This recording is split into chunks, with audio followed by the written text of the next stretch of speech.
കടുത്തുരുത്തി തത്തപ്പള്ളി ശ്രീ വേണുഗോപാല ശ്രീ അന്തിമഹാകാള ക്ഷേത്രത്തിൽ തിരുവാതിര ഉത്സവം ആഘോഷപൂർവ്വം കൊണ്ടാടി. രാവിലെ ഗണപതി ഹോമം, ജലധാര, പുരാണപാരായണം എന്നിവ നടന്നു.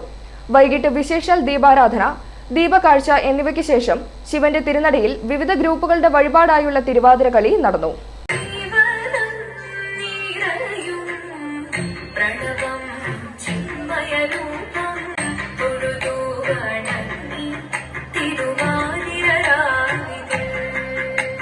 ചന്ദമൊഴിവിധമാടകൾ ചാർത്തി ചന്ദനകളവും നെയ്യിൽ തൂകി ചന്ദമൊഴിവിധമാടകൾ ചാർത്തി ചന്ദനകളവും നെയ്യിൽ തൂകി സുന്ദരിമാരണി ചേരുകയായി സുന്ദരിമാരണി ചേരുകയായി ഈ തിരുവാതിരരാവിൽ ചന്ദമൊഴിവിധമാ തിരുവാതിരപ്പുഴുക്ക്, ത്രിമധുരം എന്നിവ എല്ലാവർക്കും വിതരണം ചെയ്തു.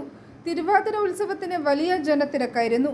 ക്ഷേത്രോപദേശക സമിതി president Babu Muttathil, secretary Rajeev Niranjani, vice president Raveendran Ravisadanam, committee അംഗങ്ങളായ മോഹനൻ ശ്യാമള ഭവൻ, സാബു കുലഞ്ഞിപ്പറമ്പിൽ, ശാന്തമ്മ രമേശൻ മുത്താങ്കുഴി, സുരേന്ദ്രൻ മുത്താങ്കുഴി, രമേശൻ ചാമക്കാല, നാണപ്പൻ നാരായണക്കരി, തങ്കച്ചൻ തത്തപ്പള്ളി, ഉഷാ മാധവൻ പുന്നത്താനം, പ്രസീത പോളച്ചിറയിൽ എന്നിവർ ചടങ്ങുകൾക്ക് നേതൃത്വം നൽകി.